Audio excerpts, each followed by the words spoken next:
পোলাও অনেকবারই রান্না করেছি কিন্তু প্লাউ একবারও রান্না করিনি।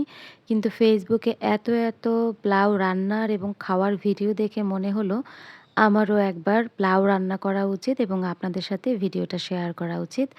তো প্লাউ রান্না করার জন্য প্রথমে চালটাকে ধুয়ে নিয়েছি, তারপরে পাতিলের মধ্যে তেল দিয়ে তার মধ্যে কিছুটা পেঁয়াজ দিয়ে দিয়েছি। আর এখন দিয়ে দিলাম আস্ত গরম মসলা। এরপরে হচ্ছে পেঁয়াজটাকে আমি হালকা ব্রাউন কালার করে ভেজে নিব। ভেজে নেওয়া হয়ে গেলে এখানে আমি এখন ধুয়ে নেওয়া চালটাকে দিয়ে দিচ্ছি। এরপরে চুলার আঁচটাকে কমিয়ে নিয়ে চালটাকে আমি ভালোভাবে ভেজে নিব। তো ভাজতে এর মধ্যে আমি দিয়ে দিলাম লবণ।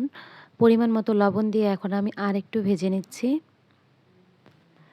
চালটাকে যত বেশি সময় নিয়ে ভাজবেন, প্লাউটা কিন্তু তত বেশি ঝরঝরা এবং খেতে মজা হবে। তো চালটা ভাজা শেষ। এখন আমি দিয়ে দিচ্ছি পানি।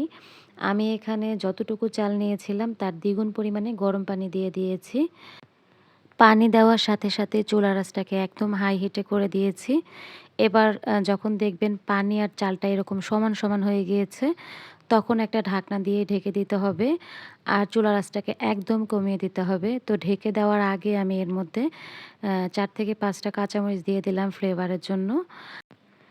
ঢাকনা দিয়ে ১০ মিনিট লো হিটে রান্না করার পরে দেখতেই পাচ্ছেন আমার প্লাউটা কিন্তু ৯০% হয়ে গিয়েছে।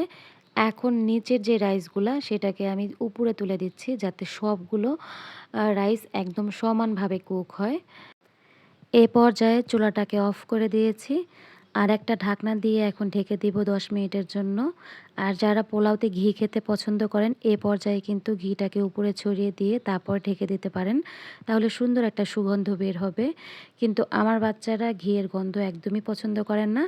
তাই হচ্ছে আমি ঘিটাকে প্রায় সময় স্কিপ করে যাই। তো ১০ মিনিট পরে দেখতেই পাচ্ছেন আমার প্লাউটা কিন্তু একদমই ঝরঝরা এবং সাদা ধবধবে হয়েছে।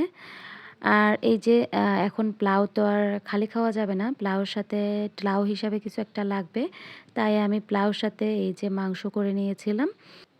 তো আমার প্লাউ রান্নাটা কেমন হয়েছে কমেন্ট করে জানাতে কিন্তু একদমই ভুলবেন না।